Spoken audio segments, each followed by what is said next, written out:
ये भी नैरेटिव बनाया गया कि आपके भाई मुख्तार अंसारी रहते थे तो बात और होती थी।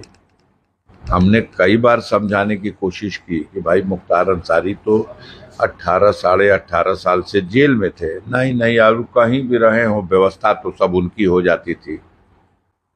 तो अब आप तो वो है नहीं, पहला चुनाव है, अब कहाँ, अब कैसी राजनीति और कहाँ से चुनाव और कहाँ से जीत। सबसे महत्वपूर्ण सवाल इस इलेक्शन में था कि आप जीत गए थे 1,19,000 से, जब मनोज सिन्हा के अगेंस्ट 2019 में, लेकिन तब आपके साथ बहुजन समाज पार्टी थी। बहुजन समाज पार्टी का सिंबल था, समाजवादी पार्टी का समर्थन था। आज बहुजन समाज पार्टी अलग कैंडिडेट लड़ा रही है। आपकी सजा हो चुकी है, आप तो जमानत पर बाहर है, रोज तलवार सर पे लटकी हुई है। कुछ बाकी रहा हो तो बताइए। बीएसपी और समाजवादी पार्टी का समझौता नहीं होने के बावजूद अब 1,65,000 वोट तो मिला है ना बीएसपी कैंडिडेट को। उसके उस इलेक्शन में वो सीधी सी बात है, वो इस खाते में था। लेकिन हम 5,66,000 वोट पाए थे, और आज भी आप देखेंगे तो 5,40,000 वोट बसपा के बगैर, और आपके अनुसार या विपक्षियों के अनुसार विकास बिना किए बगैर। तो आखिर क्या है, कैसे है? या तो वो जो नैरेटिव बनाया जा रहा था वो भ्रामक था, जनता को गुमराह करने के लिए था। जनता कुछ उसमें 1-2% गुमराह भी हुई होगी, लेकिन बाकी लोग तो सब कुछ समझ रहे थे। मुख्तार को आपने मान लिया मुख्तार विहीन है। मुख्तार विहीन चुनाव तो रहा नहीं। मुख्तार न रह करके भी जिस तरह से उनको खत्म किया गया जहर दे करके, उसके लिए जो जनता में एक गुस्सा था, और उसके लिए अहंकारी सत्ता चलाने वाले लोगों का ये कहना कि मरना तो था ही, मिट्टी में मिला दिया। आज हम जीत गए ये बड़ी बात नहीं है। हम आप ही लोगों से जो कहते थे वो सब सीटें जीत गए। हम चंदौली भी जीत गए, बलिया भी जीत गए, सलेमपुर जीत गए, घोसी जीत गए, लालगंज जीत गए, आजमगढ़ जीत गए, चंदौली जीत गए, जौनपुर जीत गए, मछली शहर जीत गए। कहाँ बढ़े? सुल्तानपुर की तरफ बढ़े, वहां भी जीत गए। अंबेडकर नगर की तरफ बढ़े, वहां भी जीत गए। कहाँ बताएं?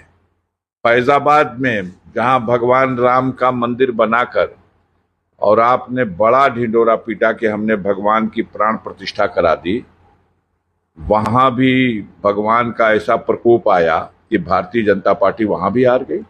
चित्रकूट धाम, करबी और बांदा वहां भी हार गई। धार्मिक तीर्थ स्थलों में अयोध्या के बाद उसका बड़ा महत्व है। मोदी जी की नैया डूबते डूबते 3 राउंड डूबी रही, फिर उतरा गई।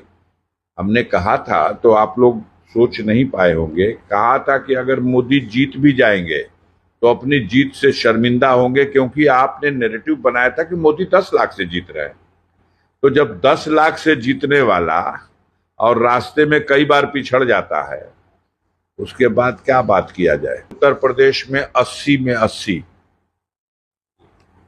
आप 1 सीट 2 सीट भी देने को जहां तैयार नहीं है, वहां उत्तर प्रदेश की जनता ने औकात बता दी अहंकारी सत्ताधारी लोगों को कि 32-33 सीटों पर भारतीय जनता पार्टी उत्तर प्रदेश में सिमट गई, जो कहती थी कि हम तो 80 में 80 जीत रहे हैं। कोई सीट आप लोग बताते हुए भी, मतलब कुछ भी कहिए, उसको एक पैसे का नोटिस नहीं। को मोहताज होना पड़ रहा, निर्भर होना पड़ रहा कृपा पर चंद्रबाबू नायडू और नीतीश कुमार के। वो रस्सी में डाल के गर्दन में इनकी, वो आंध्र प्रदेश की तरफ खींचेगा, ये गर्दन में रस्सी डाल करके बिहार की तरफ खींचेंगे। ये समाजवादी है और वो वामपंथी है। वो जलालुद्दीन का जलाल वो नहीं चलेगा। अब ये कब खींच देंगे रस्सी, कब टंगा जाएगी गर्दन, अब तो उनके वक्त के मोड़ आने दीजिए।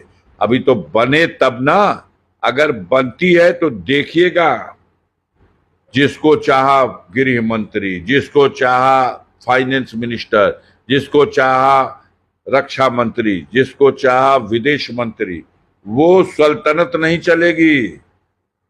अब हो सकता है ये भी कहना पड़े, अमित शाह कुर्सी खाली करो, मदद लेनी है।